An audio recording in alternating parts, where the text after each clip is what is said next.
ඉතින් මම අද ඔයගොල්ලන්ට වයර්ලස් මයික්‍රොෆෝන් එකක් රිවිව් කරන්න යන්නේ ක්වික් රිවිව් එකක්. ඉතින් මේක මම ගෙනාවේ මගේ කැමරා එකට සහ මට ස්මාර්ට් ෆෝන් එකට මේක පාවිච්චි කරන්න අවශ්‍යතාවයක් ආවොත් ඒක පාවිච්චි කරන්න පුළුවන් විදිහේ ගැජට් එකක් තමයි මම ඕඩර් කරගත්තේ. ඉතින් මේක ගොඩක්ම මිලතින් ගත්තොත් ගොඩක් අඩුයි රුපියල් 2000ක් වගේ මුදලකට තමයි මම මේක ඕඩර් කරේ. ඉතින් මේකට සම්බන්ධ සියලුම ලින්ක්ස් පහළ ඩිස්ක්‍රිප්ෂන් එකේ තියෙනවා. ඔයගොල්ලෝටත් කැමති නම් ගිහලා චෙක් කරලා ගන්න පුළුවන්. ඉතින් ඒ ප්‍රොඩක්ට් එක මම දැන් මේ විදිහට ගෙන්නගෙන තියෙනවා. දැන් මම ඕගොල්ලන්ට මේක අන්බොක්ස් කරලා පෙන්නන්නම් මොනවද ඇතුලේ තියෙන්නේ කියලා. මම මේකේ ඉටි කවර් එක මේ විදිහට ඉවත් කර ගන්නවා. ඉතින් මේ වයර්ලස් මයික්‍රොෆෝන් එකෙන් තියෙන වාසිය තමයි අපිට ටිකක් මේ මයික්‍රොෆෝන් එක තියෙනකොට අපිට කොහෙටවත් මූව් වෙන්න බෑ. නමුත් වයර්ලස් මයික්‍රොෆෝන් එකක් තියෙනවා නම් අපිට නැගිටලා කොහේ හරි ඇවිදගෙන ගියත් කිසිම ගැටලුවක් නැහැ. ස්මාර්ට් ෆෝන් එකකින් උනා රෙකෝඩ් කරන්න පුළුවන්. ඒක නිසා මම මේකත් වාසියක් විදියට අරගෙන තමයි මේක ඕඩර් කරේ.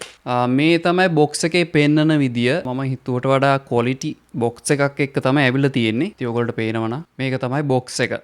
මම මේක දැන් අන්බොක්ස් කරලා පෙන්නන. ඉතින් මේකේ බරත් ටිකක් හොඳ තත්ත්වයේ තියෙනවා. මම හිතනවා ක්වොලිටි එකටම ඇති කියලා. හොඳට පැකින් කරලා තියෙනවා. කිසිම අවුලක් නැහැ. බොක්ස් එකේ ක්වොලිටි එක ගත්තත් දැනට ගැටලුවක් නැහැ. අපි ඊටිකාව එක අයින් කරලා බලමු. හරි ඔගොල්ට මේ විදිහට තමයි බොක්ස් එක බලා ගන්න ලැබෙන්නේ. මෙතන පහළ ඔගොල්ට බලා ගන්න ලැබෙනවා ලයිව් ෂෝ වලටත් මේක පාවිච්චි කරන්න පුළුවන්. ඊට පස්සේ ඉන්ටර්විව් වලට ඊට අමතරව vlog short video කියලාත් මෙතන පහළ මෙන්ෂන් කරලා තියෙනවා. සඳහන් කරලා තියෙන බොක්ස් එකේ.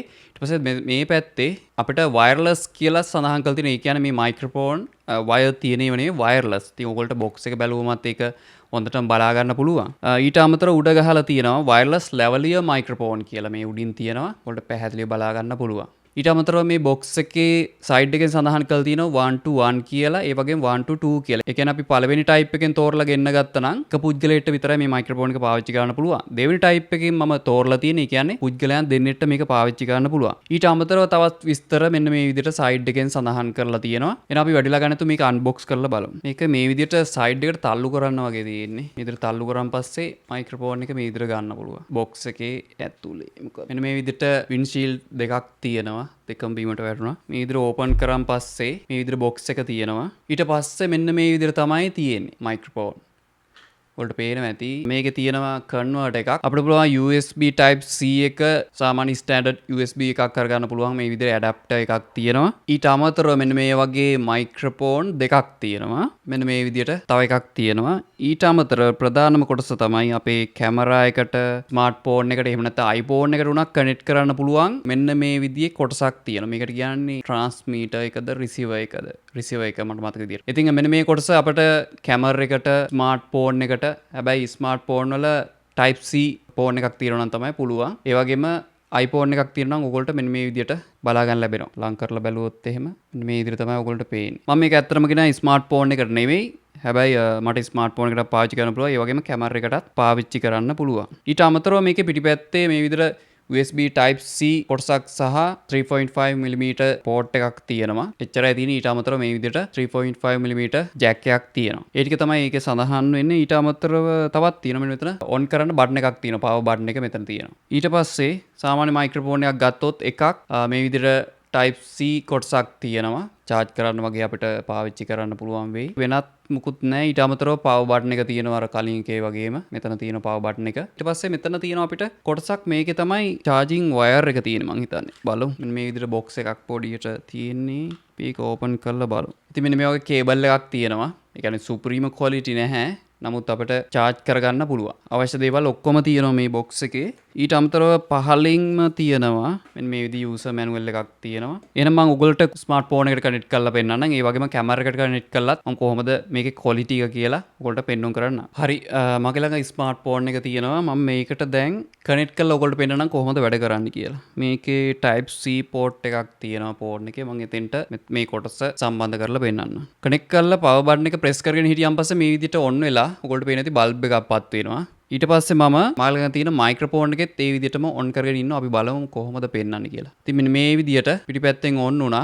ඊට පස්සේ මේක ඉන්ඩිකේට් වෙන එක නවතිනවා මේ දෙක කනෙක්ට් වුණාන් පස්සේ. ඔයාලට පේනවා ඉතින් පාට දෙක කොහොමද වෙනස් වුනේ කියලා බල්බ් දෙකේ. මෙන්න මේ විදිහට තමයි තියෙන්නේ. ස්මාර්ට් ෆෝන් එකේ රෙකෝඩ් එකක් දාලා අපි බලමු. හොඳයි දැනට රෙකෝඩින් එක යනවා මෙන්න මේ විදිහට. හරි ටී-ෂර්ට් එකට මේ විදිහට කනෙක්ට් කරගත්තා.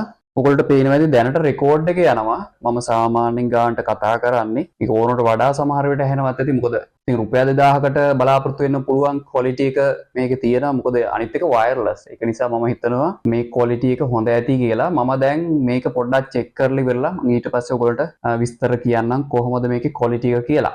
ඊට කලින් කරන්න ඕන දෙයක් තියෙනවා. දැන් මම කැමරා එකටත් මේ විදිහට සම්බන්ධ කරගෙන බලනවා කොහොමද ක්වොලිටි එක කියලා. ස්මාර්ට් ෆෝන් එකේ මම රෙකෝඩ් එක දැනට මේ විදිහට ස්ටොප් කරනවා. හරි මම කැමරා එකටත් කනෙක්ට් කරලා තියෙන්නේ. පොඩි ප්‍රශ්නයක් තියෙනවා කැමරා එකට කනෙක්ට් කරන් පස්සේ මොනිටර් එක පේන්නේ නැහැ කැමරා එකේ. කොහොමවත් රෙකෝඩ් වෙනවා කියලා මට තේරෙනවා. මොකද වොලියුම් එක මට රෙකෝඩින් වොලියුම් එක හොඳට මොනිටර් කරනවා. දැන් මම කරන්නේ මේක කම්පියුටර් එකට දමලා ඉවරලා රෙකෝඩ් එක අහලා ඉවරලා මම ඔයගොල්ලන්ට මේකේ ඉතුරු විස්තර ටික කියන්නම්. ඉතින් මේක ක්වික් රිවිව් එකක්. මට ඕනේ මගේ මේ මයික්‍රොෆෝන් එක පාවිච්චි කරන එක ටිකක් අඩු කරලා මේ විදිහ මට නිදහසේ කතා කරන්න පුළුවන් විදියක් තමයි මට හදා ගන්න ඕනේ. ඉතින් අපි බලමු ටිකක් මේකේ දුරට ගිහිල්ලා කොහොමද ඇහෙන්නේ. මම පොඩ්ඩක් එහා මෙහා වෙලා මේ විදිහට විස්තර මම ඔයගොල්ලන්ට පෙන්නන්න. හරි guys ඔයගොල්ලන්ට දැන් මේ මම එළියට ඇවිල්ලා කතා කරහඳ ටික දැන් ළඟට එනවා. ඉතින් ගොඩක් දුර ඉඳන් දැන් ළඟට එන ගමන් ඉන්නේ. දැන් ඕගොල්ලන්ට ඇහෙනවා ඇති. මම ටික දුර ඉඳන් ළඟට ආවා. දැන් ඕගොල්ලන්ට ක්වොලිටි එක කොයි වගේද කියලා ඇහෙනවා ඇති. ඉතින් ගොඩාක් දුරට වැඩ කරන එකක් නැහැ. ඉතින් මේකේ විස්තර තවත් තියෙනවා නම් මට කියන්න බැරි වෙච්ච දේවල් මම අනිවාර්යයෙන් ඩිස්ක්‍රිප්ෂන් එකේ දාලා තියෙනවා. ඉතින් මම එළියට ඇවිල්ලා කතා කරන්නේ මම හිතනවා මයික්‍රොෆෝන් එක හොඳ මයික්‍රොෆෝන් එකක් කියලා ඕගොල්ලන්ට බිගිනර් කෙනෙක් විදිහට පාවිච්චි කරලා බලන්න පුළුවන්. ඉතින් මම කම්පියුටර් එකට දමලා